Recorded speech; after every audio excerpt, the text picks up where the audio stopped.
Hello friends, welcome to my channel. রানের উৎসব চলছে আইপিএলে। দিল্লি ক্যাপিটালস এবং মুম্বাই ইন্ডিয়ান্স ম্যাচও এই প্রবণতার বাইরে থাকলো না।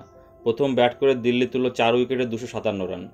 10 রানে হারলেও জবাবে মুম্বাই করল 9 উইকেটে 247 রান।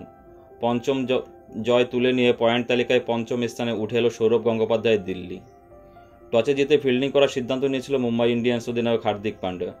ফিরোজ শাহ কোটলা স্টেডিয়ামে 22 গজে ব্যাট করতে নেমে জসপ্রীত বুমরাকেও সাধারণ বোলারের স্তরে নামিয়ে আনলেন অস্ট্রেলিয়ার টি-20 বিশেষজ্ঞ ব্যাটার জ্যাক ফ্রেজার।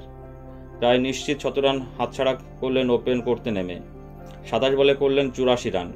11টি 4-এর পাশাপাশি মারলেন 6টি 6। Strike rate 311.11।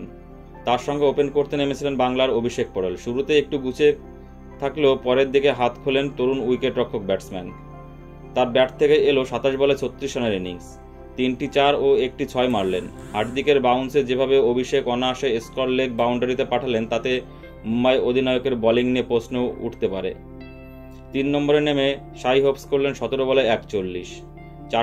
4 মারেননি একটিও, 6 মারলেন 5টি। পন্থ করলেন 19 বলে 29 রান, মারলেন 2টি 4 এবং 2টি 6। ক্রিস্টিয়ান স্টোপের ব্যাট থেকে এলো 25 বলে 48 রানের অপরাজিত ইনিংস। 6টি 4 ও 2টি 6 এলো তার ব্যাট থেকে। অক্ষয় প্যাটেল অপরাজিত থাকেন 6 বলে 11 রান করে। মুম্বাইয়ের কোনো ব্যাটারি সুবিধা করতে পারলেন না দিল্লির 22 গজে। কিছুটা ভালো বল করলেন অভিজ্ঞ পীযূষ চাওলা। তিনি 36 রানে 1 উইকেট নিলেন। মোহাম্মদ নবী 20 রানে 1 উইকেট। হার্দিক 2 ওভারে দিলেন 41 রান। ইংল্যান্ডের লুক উড 1 উইকেট পেলেন, খরচ করলেন 68 রান। বুমরা 35 রানে 1 উইকেট পেলেন। নুয়ান তুষারা 56 রান দিয়ে উইকেট পেলেন না। জবাবে ব্যাট করতে নেমে শুরুটা ভালো হয়নি মুম্বাইয়ের। রোহিত শর্মা 8, ঈশান কিষান 14 বলে 20 এবং সূর্যকুমার যাদব 13 বলে 26 দ্রুত আউট হয়ে যান। 65 রানে 3 উইকেট হারিয়ে চাপে পড়ে যায় 5 বারের আইপিএল চ্যাম্পিয়নরা। চতুর্থ উইকেটের জুটিতে কিছুটা পরিস্থিতি সামাল দেন তিলক বর্মা এবং হার্দিক পান্ডিয়া। মুম্বাই অধিনায়কের ব্যাট থেকে এলো 24 বলে 46 রানের ইনিংস। 4টি 4 ও 3টি 6 মারেন তিনি। তাদের জুটিতে উঠল 71 রান। নিহাল ওয়াদার ব্যর্থ হওয়ার আবার কিছুটা চাপে পড়ে যায় মুম্বাই। এরপর হাল ধরেন টিম ডেভিড। তিনি করেন 17 বলে 37, 2টি 4 এবং 3টি 6 মারেন ডেভিড। মোহাম্মদ নবী করলেন 4 রানে 4 বলে 7 রান।